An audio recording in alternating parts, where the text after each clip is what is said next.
Hi నమస్తే welcome to Myra media. నేను మీ కేవీఆర్.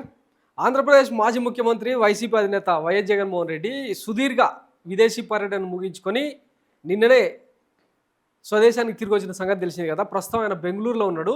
ఈ నెల 5వ తారీఖున ఫిబ్రవరి 5న ఫీజు పోరు సంబంధించి వైసీపీ ఒక పిలుపునిచ్చింది. ఈ నేపథ్యంలో అంటే గత నెల రోజుల వ్యవధిలో ఆంధ్ర రాష్ట్రంలో చాలా రకాల రాజకీయ పొలిటికల్ బిగ్ అప్డేట్స్ చోటు చేసుకున్నాయి.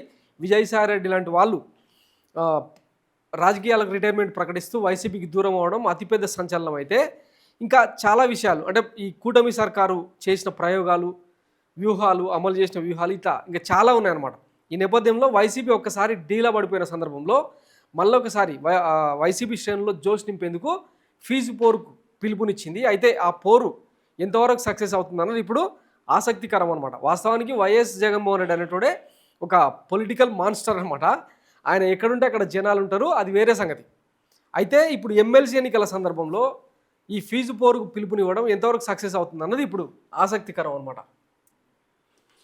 ఆంధ్రప్రదేశ్లో ఇప్పుడు ఎమ్మెల్సీ ఎన్నికల కోడ్ అమల్లో ఉంది. దాదాపు 7 ఉమ్మడి జిల్లాల్లో కోడ్ ఉంది. ఈ నేపథ్యంలో వైసీపీ ఈ నెల 5న ఫీజు పోరు తలపెట్టడంతో పార్టీలో గందరగోళం ఏర్పడింది. ఇప్పటికే 2-3 సార్లు వివిధ కారణాలతో ఈ ఫీజు పోరును వైసీపీ అధిష్టానం వాయిదా వేసింది.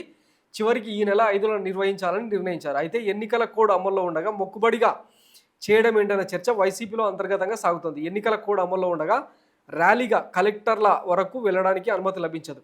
వైసీపీ జెండాలు లేకుండా ఉత్తిగా కార్యకర్తలు, నాయకులు వెళ్ళడం వల్ల రాజకీయ ప్రయోజనం ఉండదనే అభిప్రాయం వ్యక్తమవుతుంది. అయితే మరోసారి ఫీజు పోరు వాయిదా వేస్తే ముఖ్యంగా విద్యార్థుల్లో నెగిటివ్ సంకేతాలు వెళ్తాయని వైసీపీ భయపడుతుంది. అందుకు పార్టీలో భిన్నాభిప్రాయాలు వ్యక్తమైన ఇక దీన్ని ఇంతటితో ముగించాలనే ఆలోచనలో పార్టీ పెద్దలు ఉన్నట్టు కనిపిస్తుంది. ఇప్పుడు కాకపోతే ఎమ్మెల్సీ ఎన్నికల అనంతరం మార్చిలో మాత్రమే నిర్వహించాలని, అంతవరకు వేచి చూడలేమని వైసీపీ నాయకులు అంటున్నారు.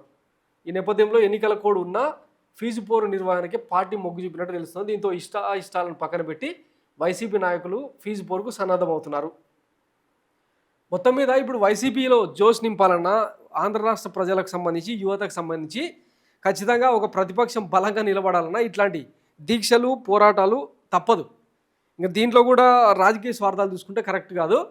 చూద్దాం. వైఎస్ జగన్మోహన్ రెడ్డి గతంలో చాలాసార్లు అన్నాడు కదా, ఇంతకుముందు అంటే కొన్ని తప్పిదాలు చేసిన మాట వాస్తవమే, కార్యకర్తలను కాపాడుకుంటూ వస్తాం, ఈసారి కనుక అధికారంలోకి వస్తే కథ వేరే ఉంటుందని చెప్పిన సందర్భం కూడా చూసినాం కదా. ఈ నేపథ్యంలో మరి కార్యకర్తల్లో ధైర్యం నింపాలన్నా, ప్రజల్లో ధైర్యం నింపాలన్నా ఆయన బయటకు రావాల్సిందే. ఇప్పటికే వాయిదాలు వేస్తూ వస్తున్నాడు తప్పిస్తే, అప్పుడెప్పుడో అన్నారు డిసెంబర్లో ఒకసారి, జనవరిలో ఒకసారి బయటకు వస్తాడని. జనవరి కూడా అయిపోయింది, ఇప్పుడు ఫిబ్రవరి నడుస్తూ ఉంది. మరి ఇప్పటికైనా ఆయన ప్రజల్లోకి వస్తారా లేదా, ఏదో పాదయాత్రకు కూడా ప్లాన్ చేస్తున్నట్టు చెప్తా ఉన్నారు. ఒకవేళ అది కనుక దానికి సంబంధించిన అప్డేట్ కనుక వస్తే అది ఇంకా పెద్ద పొలిటికల్ ఈవెంట్ అవుతుంది. ఇంకా కూటమి సర్కారుకు కుదేలయ్యే పరిస్థితి నెలకొంటుంది. ఎందుకంటే ఇప్పటికే ప్రజా వ్యతిరేకత బగ్గుమంటా ఉంది. సూపర్ 6 హామీలు అమలు చేయలేమని చంద్రబాబు గారే స్వయంగా ఆయన నోటి ఆనిముత్యాల ద్వారానే వెల్లడించిన సందర్భంలో ప్రజలు కూడా కలిసి వచ్చే అవకాశం ఉన్న నేపథ్యంలో మరి వైఎస్ జగన్మోహన్ రెడ్డి అడుగులు ఎట్లా ఉంటాయన్నది ఇప్పుడు ఆసక్తికరం. ఏం చేస్తారన్నది చూద్దాం. Thanks for watching Myra media. నేను మీ కేవీఆర్. Thank you.